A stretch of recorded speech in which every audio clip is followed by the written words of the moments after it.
Hey everybody, welcome to Tellman and Fellman. My name is Harris Fellman, and that guy over there. Tellman Knutson, welcome to Tellman and Fellman, and we have special guest Craig Perrine.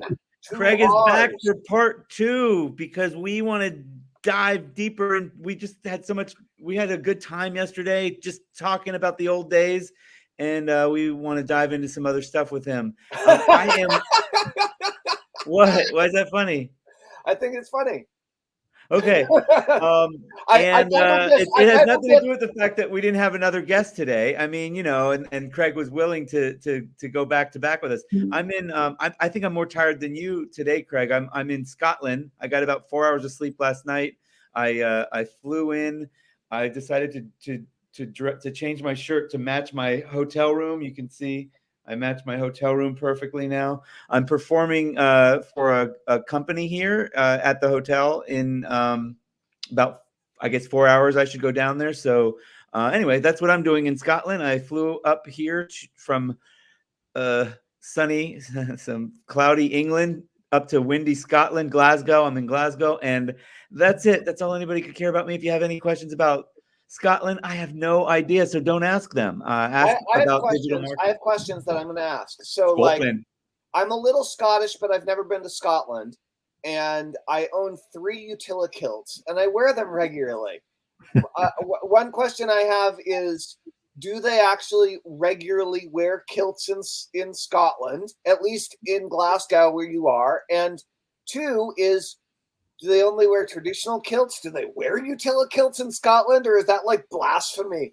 Like, is that American bullshit in there? Out there. What's the deal? Well, I mean, I've been to Edinburgh quite a bit. I haven't been to Scotland, but for about a couple of hours. I mean, Glasgow for a couple of hours. I would say no. I don't think anybody is wearing kilts around town at all.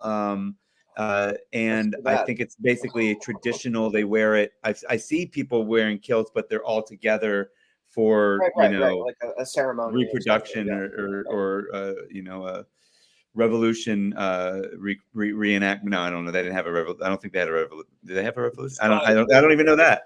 But so no, I've not seen anybody in a kilt. No, but they seem comfy. They seem comfy. They seem like you let the boys fly. And the kilts are great. They're wonderful. Yeah, I bet. Yeah, very freeing. That's funny. I was just thinking, if they're not wearing kilts, they're just walking around bottomless. Then I guess just we didn't cover that. Well, I was going to show you guys. I'm not wearing a kilt, but I guess there we're going to get right into it. All right, Craig, welcome back for part 2. Welcome back. So, well, in case anybody's just watching, give Tellman or Craig just give a real brief intro. Craig's been doing marketing since 1902, I think it was. That's right, 1902, and this was the most important, pivotal product that he was ever involved in. He was an interview on this product right here, the Nitro Marketing Mindset. Pivotal, I tell you. Pivotal. Yeah. Tell us about the Nitro Marketing Mindset. I can't even say it, Tellman. I know. Why do you care so much about it? This is a course that I created with Nitro Marketing, Kevin Wilkie and Matt Gill, and it is a NLP hypnosis modeling program that where I did interviews on getting started, focusing, and following through as an entrepreneur with Kevin and Matt. And then I found out how they actually think about things and run projects in their mind. And then I created hypnosis sessions to literally program the customers to think like them. And then I did these awesome bonus interviews with Eric Owens, Craig Perrine, and Rick Thompson.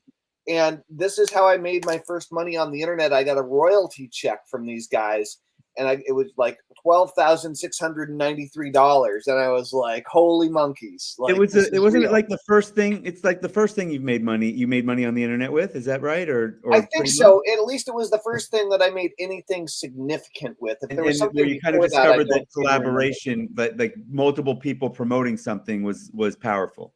Yeah, and it was their company, and I was the content creator, and I was also the project manager kind of in tandem with Joe Lavery, as I recall. And I remember Joe. Yeah. Yeah. So Joe, I should interview. Like, we should totally interview for Tellman Fellman. Yeah. I haven't heard from him in a while. He's been kind of hiding under a rock, I think.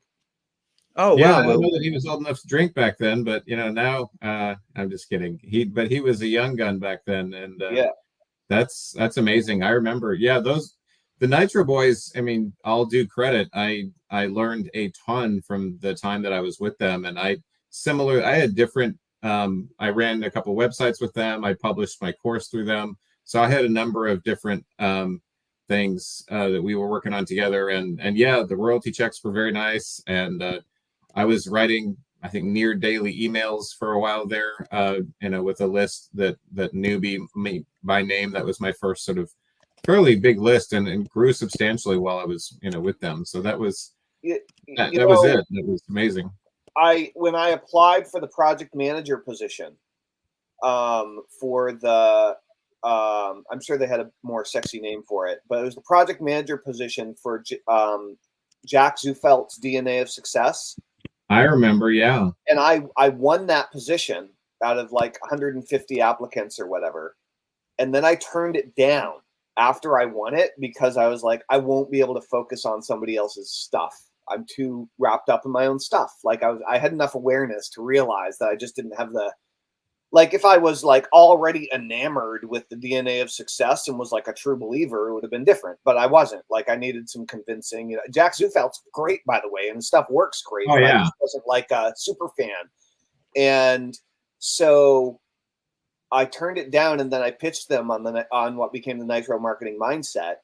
And but what that did is then I met Joshua Shafran. And I managed to get a free copy of NPod. And I went through NPod, Joshua Shafran created, and that was like the first home study course that taught an internet marketing business model. Okay. Yeah. Joshua was way ahead of his time. I'm seeing people now that don't have quite the vision. I'm like, so sometimes it's funny. I hate that old man, shouting at the sky moment where someone's like, I just came up with him. Like, no, you didn't. But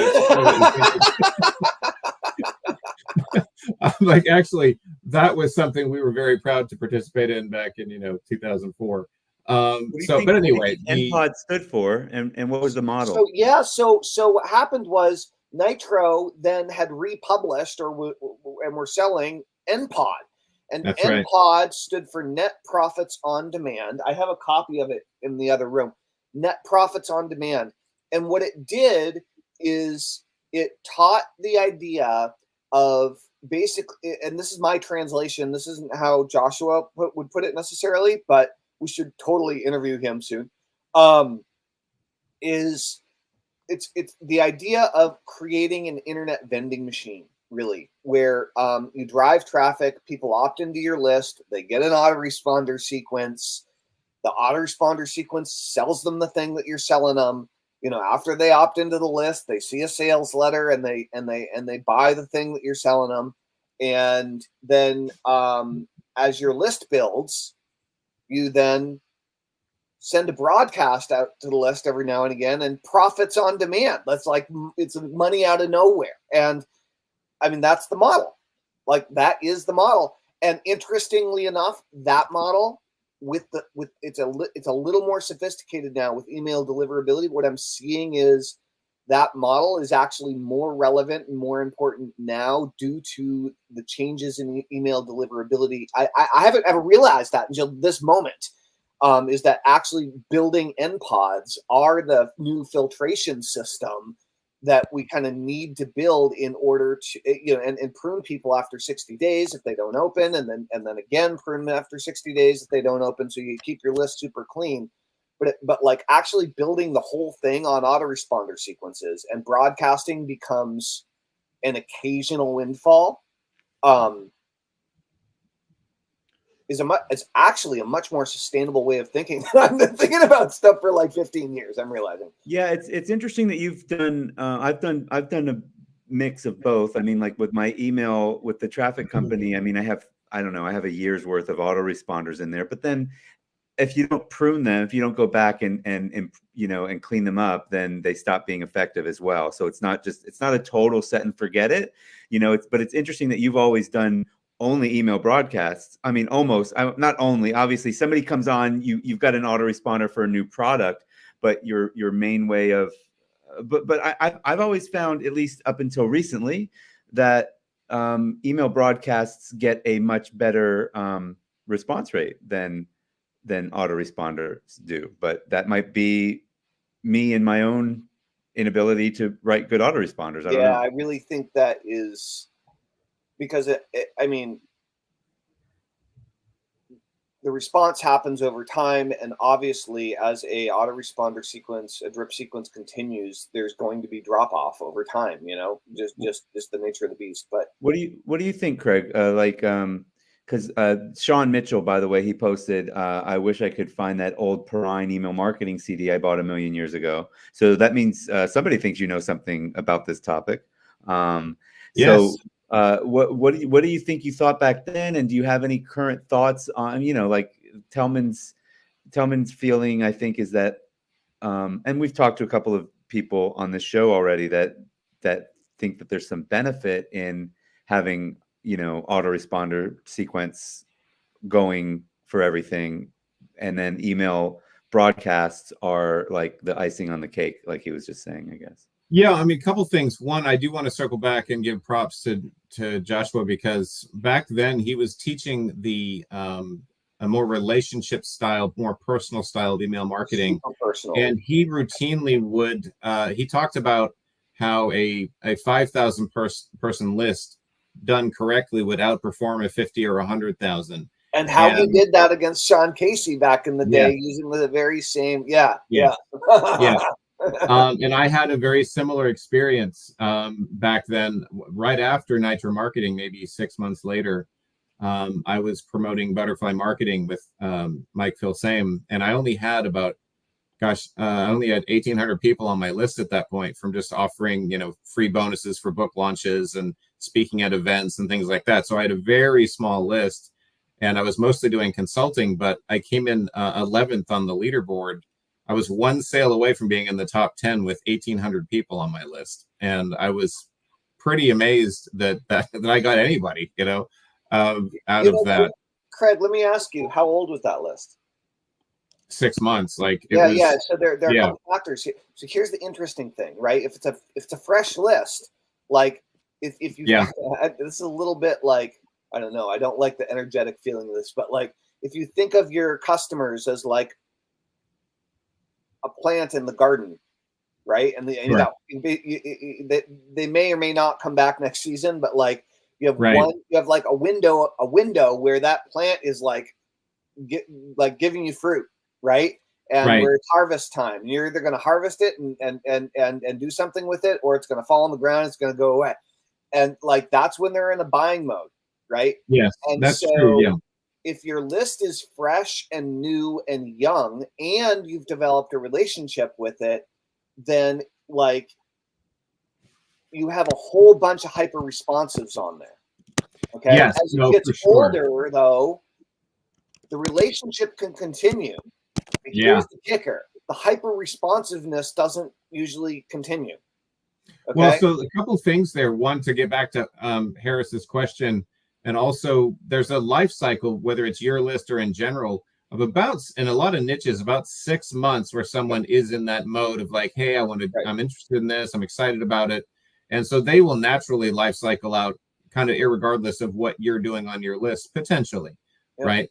But to Harris's question, what's really interesting about this is that the autoresponder is a way to kind of stay in front of them. And from a deliverability point of view, it doesn't have the issue of, let's say you had a larger list, right? This doesn't really matter if you have 1,800 people, but if you have 50 or 100,000 plus people and you're broadcasting, you have issues of the age of the list, right? Who's getting the email first? I mean, there's some more intelligent ways to do that so that you do mail the more recent people first on a broadcast. That's important.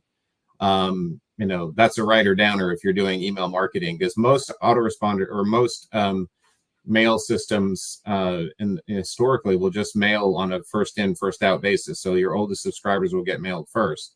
you really want to do is set it so you mail your most engaged people first. I learned that years ago, and it was basically, it's a tactic to show Google and Yahoo and all that basically your most engaged people are opening, and so therefore they think it's a great list. But if you're mailing people from 2005 and they don't open or whatever, then it's really smart. Yeah. Then there's a possibility of it looking like your email is not very desired, and that may throttle the send. And it used to be that you could more easily send out to the most engaged people, and then a little bit later send out to the medium engaged, and then even send out to the less engaged. But I think it's changing. I think it's changing, and I think what it's changing to is you actually only send out to the engaged people. Yes, that's where it's going. Point. It's a big pain in the ass. Like it is, so, it's and it seems so counterintuitive, but it's like basically we've got to keep everything squeaky clean so we can get our emails delivered.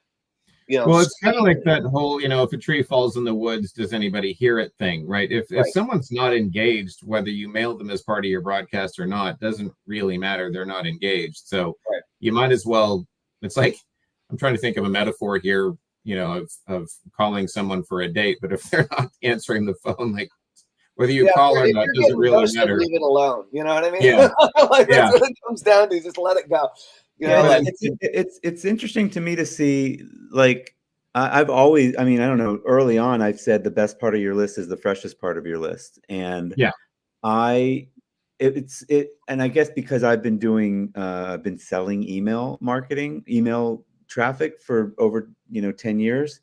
I see it a little differently. I feel like Tellman's almost like, oh, now we have to start only mailing the engaged people. I know you're not quite saying that, but I've seen it more as a make it black and white a little. I'm just trying to make I've seen it more as a transition from we can mail the people that have engaged in the last 6 months, 4 months, 3 months, 2 months. Now it's like the last 30 days. I don't totally agree that it's black and white. That I do think you can't just totally throw away your old list. There's still some value there, but they shouldn't be on the same. They shouldn't be in the same platform, or at least the same account. And definitely what Craig says is so smart, and I see it. I see it all the time, and I do it. I actually do. I have kind of a very engaged, and I have a 3 times as big. It's not the whole history, but like these people. So I'll mail this one a couple times, the more engaged, the 30-day list, and then I basically told Gmail that this is an engaged list. It's coming from an engaged person, and then the next one goes out and it does fine. But ultimately, like, the numbers aren't that, you can't, like, if you really start doing this, you start looking at the numbers. Like, I'll make it easy. Let's say I have a list of 5,000 very engaged, and I have a list of 10,000, and the 5 are in there, and I'll get a 50-60% open rate on the 5,000. And I'll get a 25-30% open rate on the 10,000. I'm like, are those the same people anyway? Like, it's not, but it's the same. You end up kind of with the same result, and you're bringing some of these older people back into the more engaged.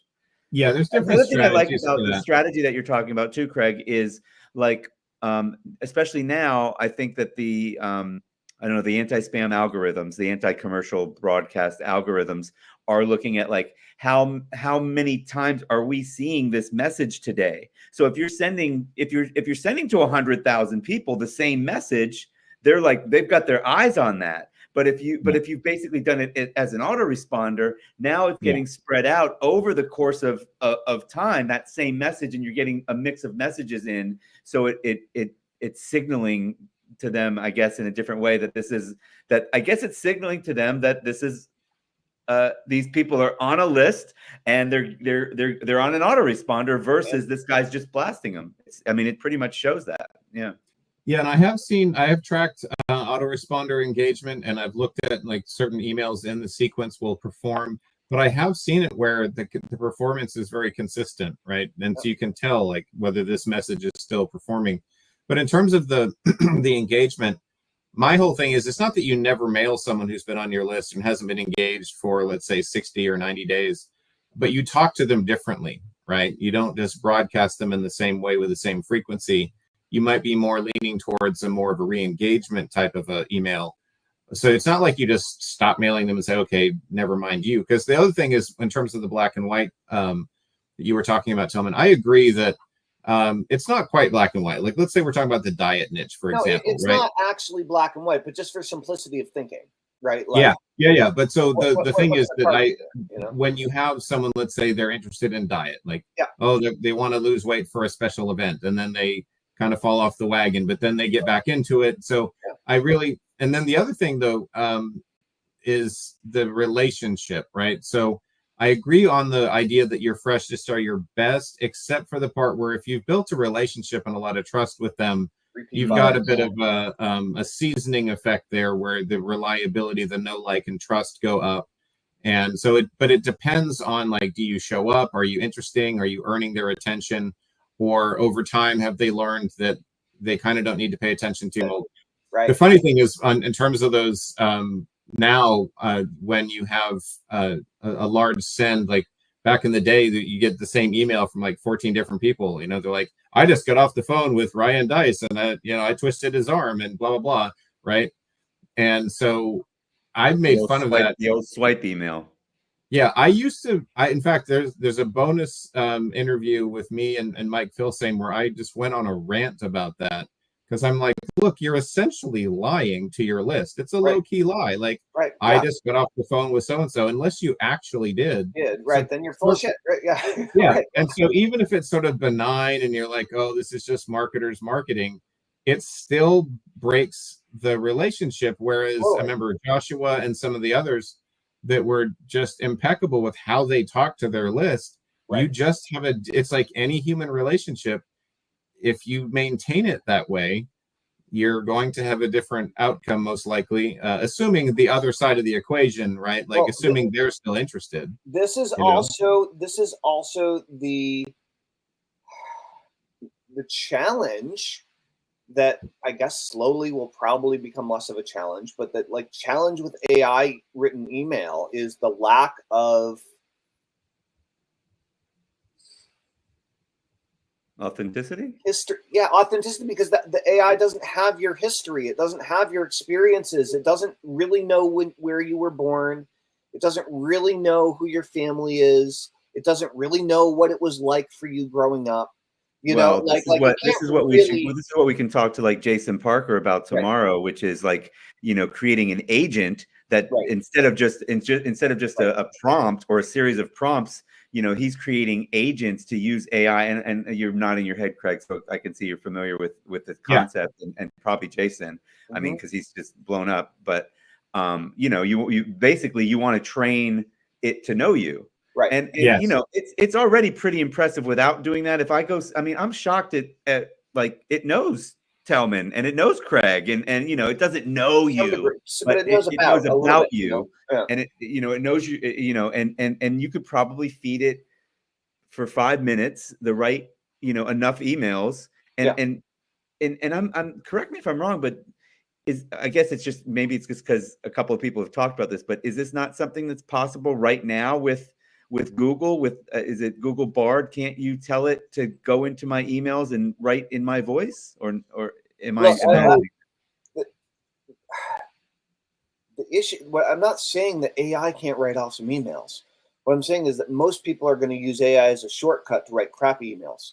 It's the same as what Craig's saying. They're going to use AI to swipe. I mean, and so I'm warning everybody against that. It's like, sure, if you want to take the time to really use AI as a tool for extraordinary self-expression, I am down. Right, 100%. Like it's a supersonic paintbrush. Like it's it's an amazing tool. You can make anything you can imagine. It's Bob Ross on steroids. But the warning is, if you're going to build an email list and you're going to send email, don't just make some noise. Actually create a connection between you and your readers. Don't shortcut it just to avoid the responsibility of relational connection. Is what this brings up that same concept from yesterday that Craig mentioned. Who was it that talked about bionic marketing? Be a bionic marketer. That was Sam Woods. Like, it's not just putting words together. If you think about what that's saying, is it's like augment you with with the technology, and we're there. We're. I mean, you know, we can't put it in our brain yet. Wait for Elon. I can't wait till Elon can put something in my brain. But anyway, that's going to be great. huge trust issues come up for me there. But the, on the chip thing, but so a couple things. One is I'm in a mastermind with Jason Parker, and I don't want to steal his thunder. I can forecast that he absolutely has amazing things to tell you on that subject. And yesterday when I referenced that I am building custom AI sort of writing tools for clients and so forth, that's kind of what that's about. Like I will build something that will know what you want it to know and have that expertise. And there's a lot that you can do with that. But to Tellman's point, the beautiful moment there was, as in 2005 and 2025, if you lean towards the shortcuts, you're screwed. Because it's just like whether it was, you know, the first caveman to have a club and fire, you know, when everybody has club and fire, you don't have an advantage anymore in the arms race, right? The one constant over the last 20 years, and this is where we talked a bit about this yesterday, that authenticity is your superpower. And I'm not saying you can't use the AI to leverage and do all kinds of things, especially if you're working with clients or whatever. But if you want to, we're talking now about engagement with your list and having them give a damn about when you send them an email, putting some thought into having a bit of soul in there, right? Like Tellman was giving very specific things about whether it's a childhood story or an anecdote or something like that. Can you fake it?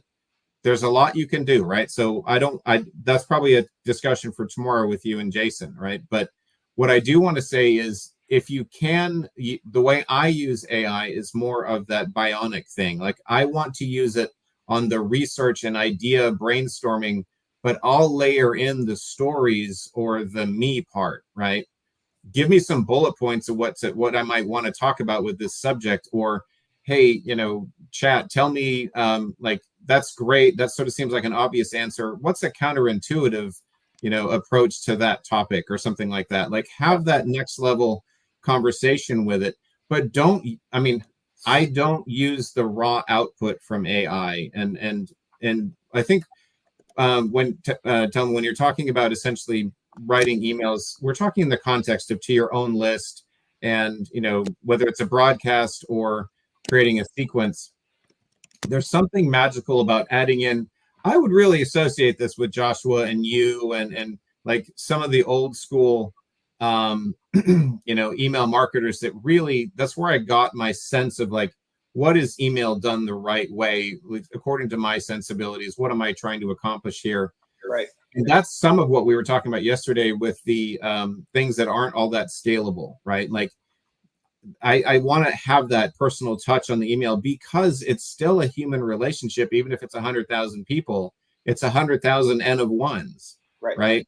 And if you ever forget that, they will forget you in a hurry. And so I always think of it like everyone understands relationship analogies, right? Let's say you're in your significant other. If you don't talk to them for a week or a month or God forbid a few years, and then you come back in as if nothing's changed, right?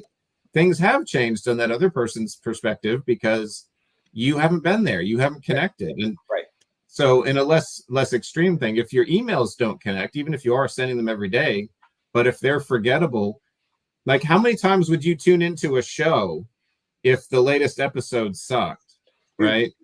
So I'm having a really cool revelation right now, which is, so we're doing a interview right now, and we are in the middle of a interview series, a show called the Tellman Fellman Show that Harris and I created 3 weeks ago.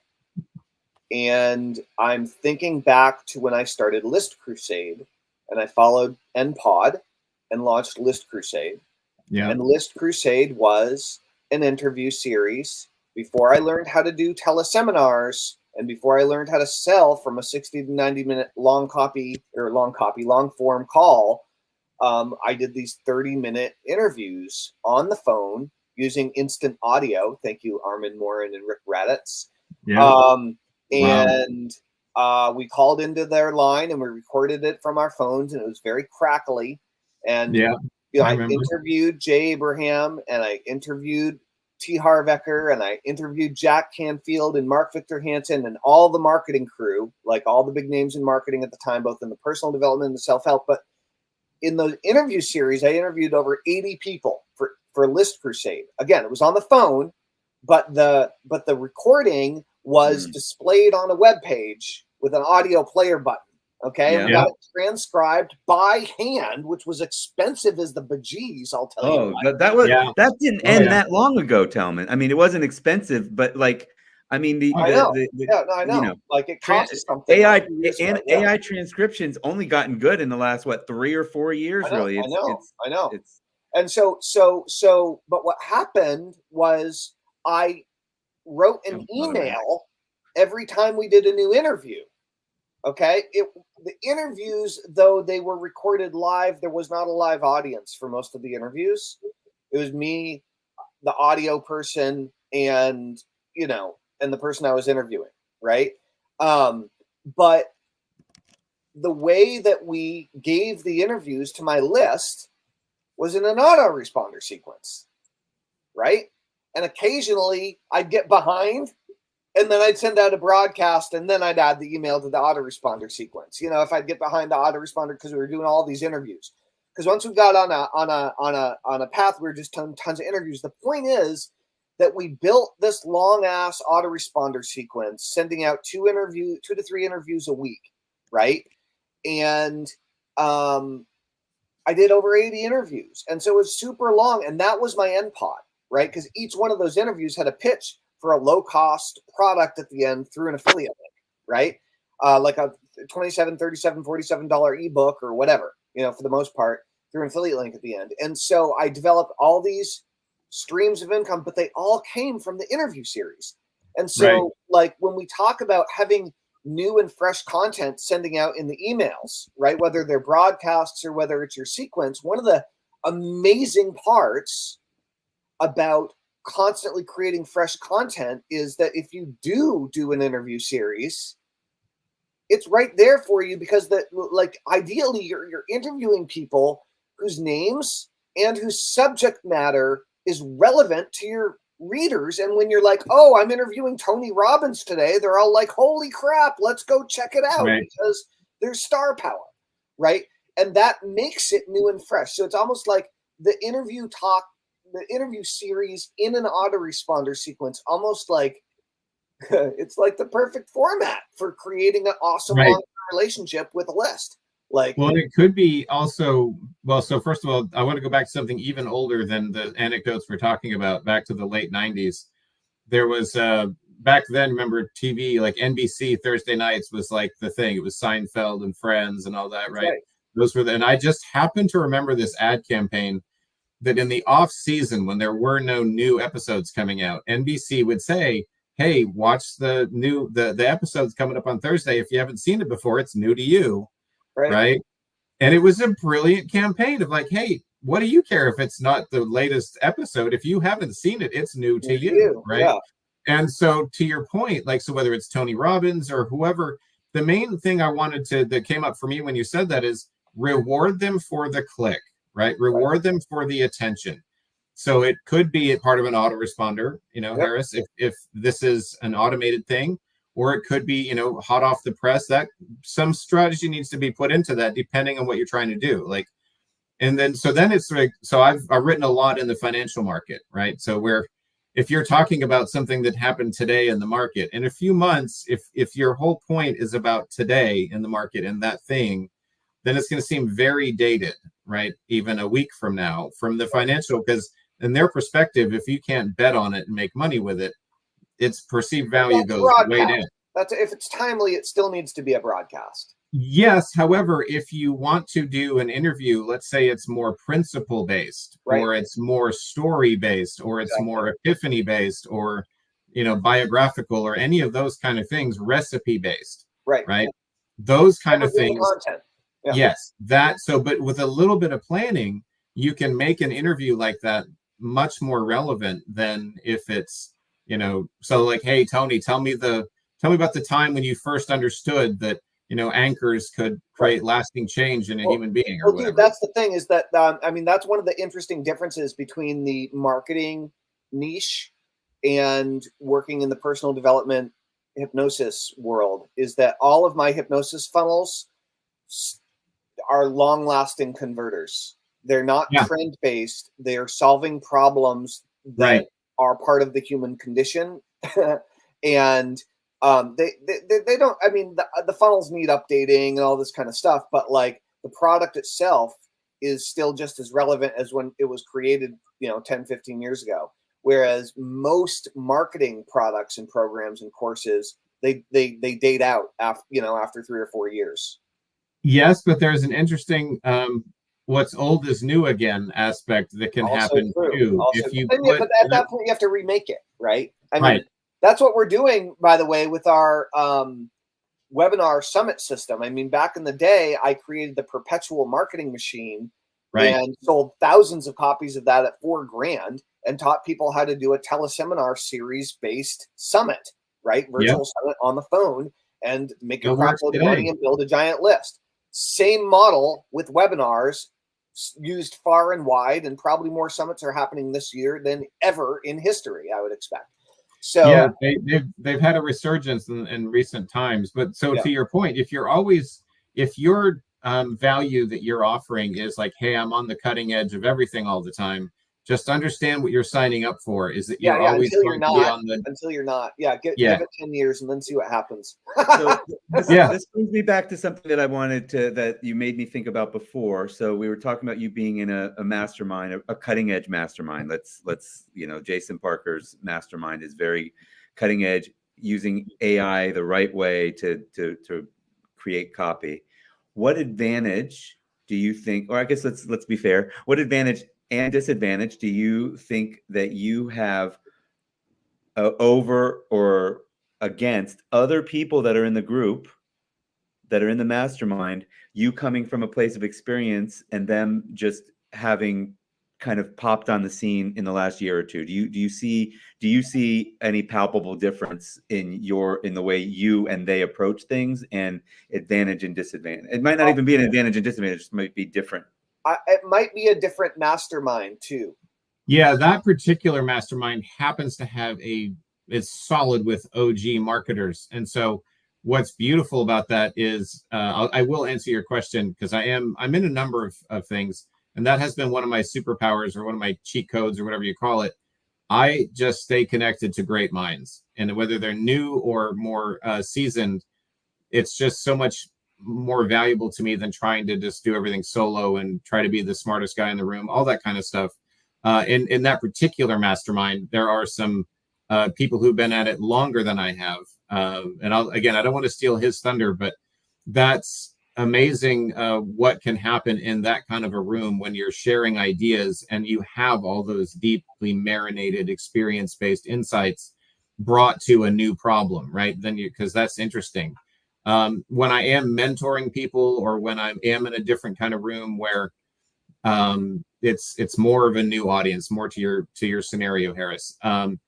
What's interesting is there's a balance there, right? So sometimes me, as being someone who's been around since 1902, as it were, my first info product was on a stone tablet, right? So that's amazing. So there are new ideas that I'll get from the young guns, where they will see something fresh that I might not have considered, or it's just adapted to this current market, right? Like I would say I would lean to them on something like an app or something that's brand new, because that's not really my ready set. That's not where I'm focused on. However, if it's like sales psychology or deeper principles, or, hey, do you think this will work? Sometimes what'll happen is, hey guys, I've got 3 decades of trial and error and other, a database to tap into, and I can tell you that this violates a major principle or whatever, and it's not likely to work, even though it's new, right? Because there's this duality of, like, there's nothing new under the sun, and yet every day is a new thing. So there's this, you got to kind of look at it from both perspectives at the same time. You're not going to likely to come up with something that's literally has no connection to anything ever in the past or anybody else. And to you can waste a lot of your time in life, thinking, because I did that. I would go through a phase where if I learned something from, let's say, Armin Morin or John Carlton or Frank Kern or something, I suddenly felt like, oh, well, that's awesome. I'll use it, but I can't teach it. That's their thing. Right. But then I learned something. I mentioned Frank Kern. So where I really, this kind of hit me in the face is I was actively doing that back then. I was actively taking ideas that I learned from other people and then choosing not to put it in products because someone else was teaching it. Right. And well, generally, it is weird though, like, because if you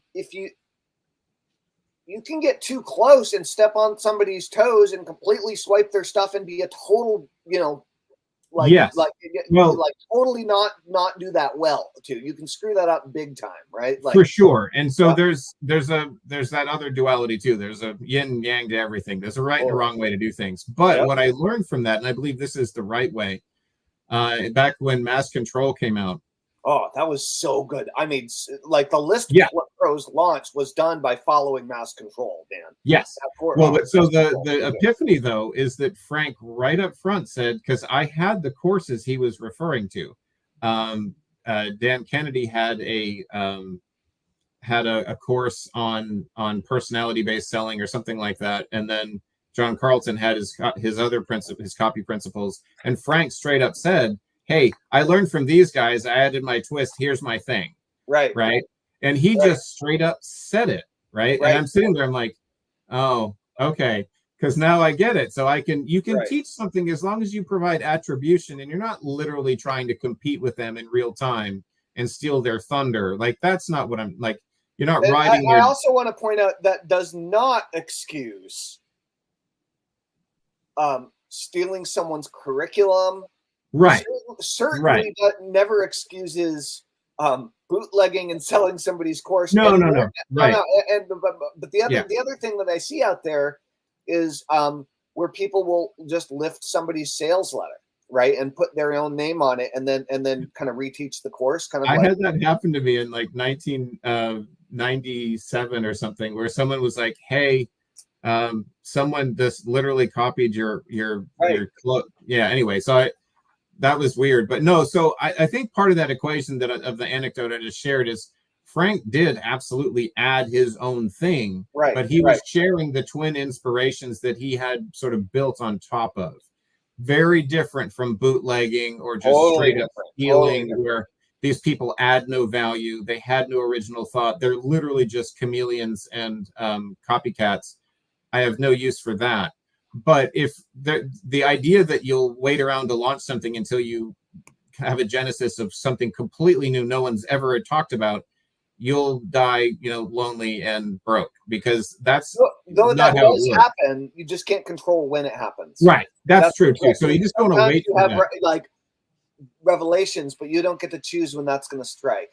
Yeah. So use inspiration, be a part of, but so that's a judgment thing. That's probably beyond what we're talking about here, but it's really just the main thing I wanted to circle back to is how to use AI and how to build an audience and how do you stay connected and engaged with them with email. I love the autoresponder, but I think if it's going to be an autoresponder sequence, you do need to put that extra thought into making it evergreen, right? So if you want it to be relevant in 6 months or a year, within reason, and look at your stats, look at the engagement, and if it starts to dip on one, then that's the one you're going to refresh. So it's not like you said earlier, Harris. Nothing is truly set and forget. And I see one of the things that I see that happens. Truly passive. Yeah, the dark side. Well, is the expectation that it would be like that. I think people put so much effort into building passive income that they work harder than they would if they just freaking did something. That's right. It's like. But the part of the automation, I posted about this a while ago on Facebook, that I've seen a lot of effort get built into automation from the ground up before you know if the offer even converts. I'm like, you automate something that worked, it's like, hey, I did this mechanism and it created this great result. I want to automate the mechanism. You don't just go, hey, let's dream up a mechanism and put all this effort into building it and then go, does it work? That's a terrible idea. Right. And I've had clients and even myself, put a lot of effort into things and realize, oh, this was dumb. That didn't work. So make sure that you have value and that it gets engagement and people care first. And then you can ask yourself, does this have an evergreen quality? Is this something that will be valuable in like, so hypnosis, diet? There are a lot of things where the principles don't change, right? And so some thought can be put into that. But if you're riding that wave of, hey, I'm on the cutting edge, I'm showing you what the latest and greatest thing is, just know that that's your business. You're surfing the current wave, and you're not going to have a lot of passive, opportunities there if that's literally the quest you're on. So just kind of know your audience, know what they're interested in, and respond accordingly. Yep. So I hate to do this, guys, but we're getting close to the top of the hour. You guys probably haven't been paying attention to that, but were there any other questions? Was there a really strong question that you really wanted to ask, Tellman, or do you think you got them all out?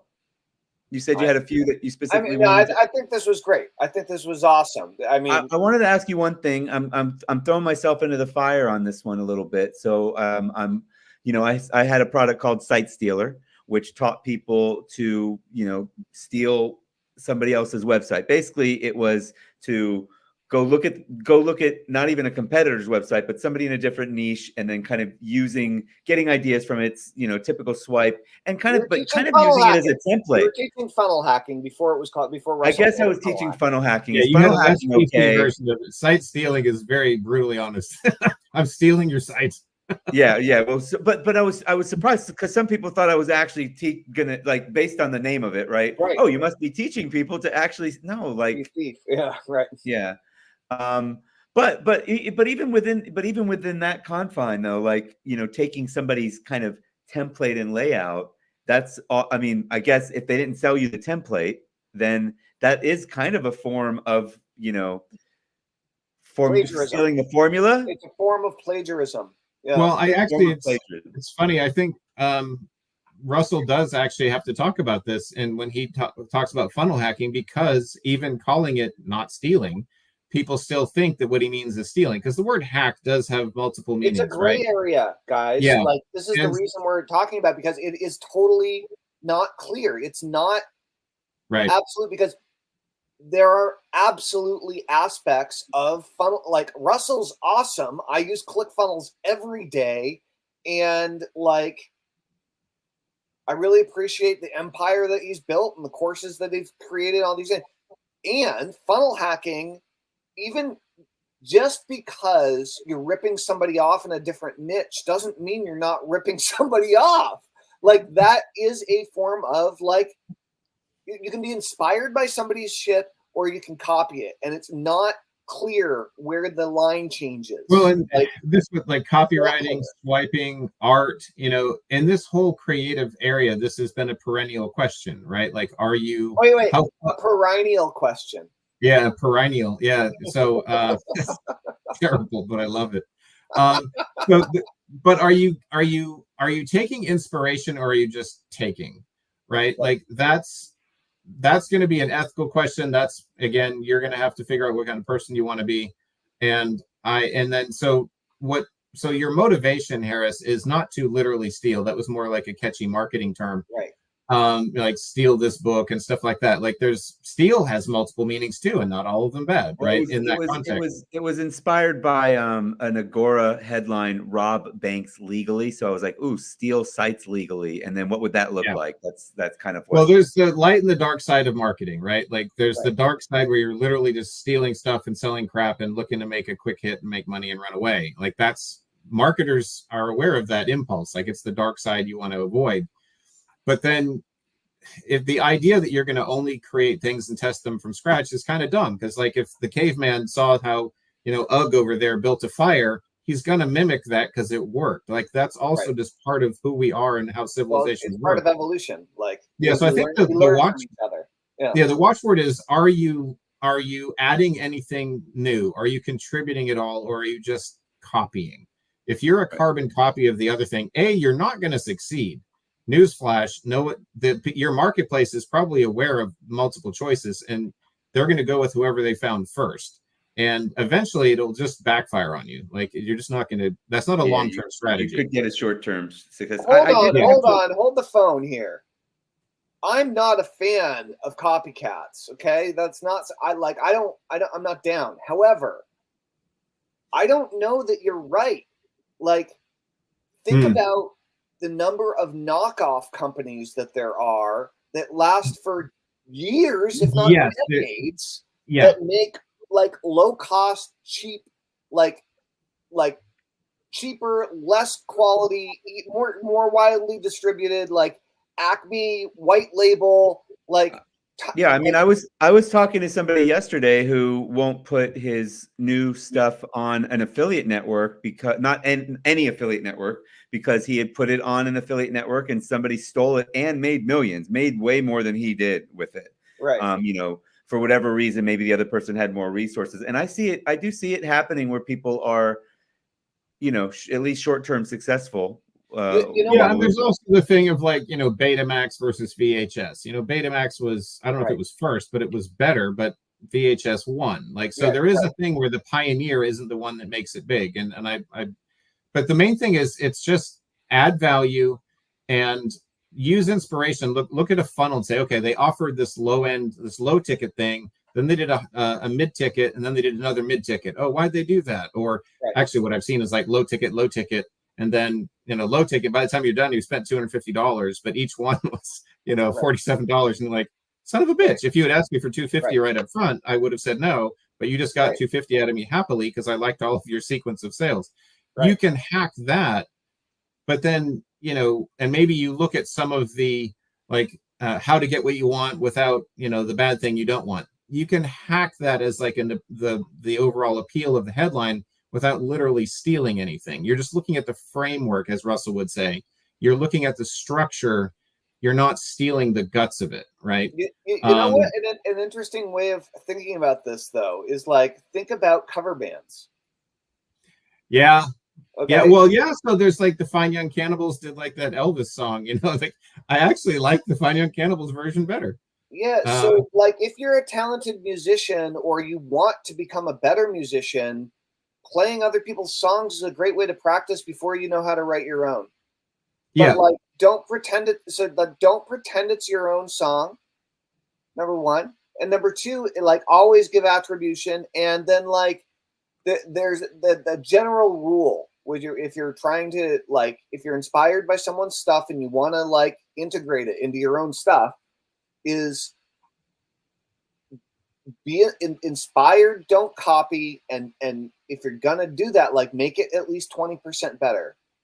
Yeah, show your work, and focus on putting your own unique spin on it and making it yours, so that it's like actually worth putting out there in the first place, you know? Yeah, but you're also not saying, hey, copy my sales page and then give attribution. This sales page was originally written by Tellman Fellman, and I think I can make a better product with it. So that's my 20%. But you're saying, that's copyright infringement and plagiarism. You know, like, you'll get sued for that, right? Yeah. That's like copying somebody's book without permission. Like, you can't do that, right? It's not allowed. So let's wrap it up, everybody. I hate to do it, but I have a hard exit pretty soon. Yeah, you get into a big haggis to go. I don't think I could eat haggis. I think I've taken one bite of it, and it's not. I think you should live stream a hell haggis meal. Like, no, I've got to perform in a few hours. I don't want to be sick. Haggis buffet. Go to the Harris haggis. Harris eats haggis. Haggis wins. Do it. I had some very gourmet haggis several years ago. It tasted kind of like spicy meatloaf. Yeah, I can see that. Yeah, but like, I haven't really had like proper Scottish haggis. Yeah, I suppose if you can squeeze the blood out of it, it might taste okay. But do it, Harris.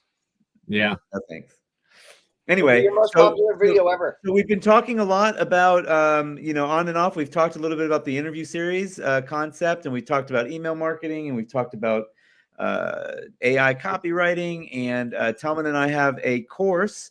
We have a boot camp coming up on doing just that, virtual summit, basically a virtual summit series where you get 8 to 12 experts together. We show you how to do that, and you get them to market your summit and build a list of people that want to be on your list and want to open your emails and want to go to all of the all of the webinars that you're putting on every week. So if you're interested in getting into our boot camp, Tellman's better at thinking of words than me. What word do we want them to put down? The best word is boot camp. If you want to find out more information about the upcoming not very original. We said that one already. I thought we were changing it up. That's all right. That's all right. I throw it to you. Boot camp. I could have said boot camp. I could have said it. Well, you didn't say it. I said it. Boot camp. Fine. So what you want to do is, if you want more information about our upcoming 90-day, 12-week boot camp to get your virtual summit launched, to build a big, awesome, responsive list real fast, type boot camp in the comments. And this is a 2-step process. Send me or Harris or even Craig a DM, whatever platform you're on, send us a message, let us know, and we'll send you a link to where you can find out more information. And if it makes sense, we'll get on the phone, we'll talk about it, walk through all the details, and see if it would actually help you to reach your business goals or not. So if so, that'd be great. We're starting in September, so move fast. Type bootcamp in the comments below, send us a message. We'll talk to you soon. Cool. Well, thank you so much for being here for a second day in a row, Craig. We'll have you back on tomorrow. No, I'm just kidding. We have Jason Parker on tomorrow, which we'll be sure to tell him you said hello and thank you. But yeah, thanks again. This has been a really good in-depth, content-driven interview, and I hope people that listen to it get a lot out of it. Absolutely. Great. Yeah. Find me on Facebook. And I was going to say, Craig, where can people find you? Yeah, just Facebook. Craig Perrine on Facebook. That's the best place to find me right now. Boom. Rock and move the God of Marketing question so we see how it's spelled. Craig Perrine. Don't be negative. It probably won't work anyway. If you like that shirt, send Craig a message and he will sell you one. No, he'll sell you that one. It's like an OnlyFans. He's sweating it for 3 days. You gotta bid on it, baby. Yeah, it's called Only Craig's. Since Craigslist was taken. Only Craig. Just Only Craig. Imposter did that one, but yeah. All right. Well, let me know how that works out for you, dude. I won't be tuning in. Only Craig shirts. It's about. All right, everybody. Rock and roll. Thanks for a great episode. Much appreciated. Thanks. Thank you. See you guys next time. Bye. Thanks.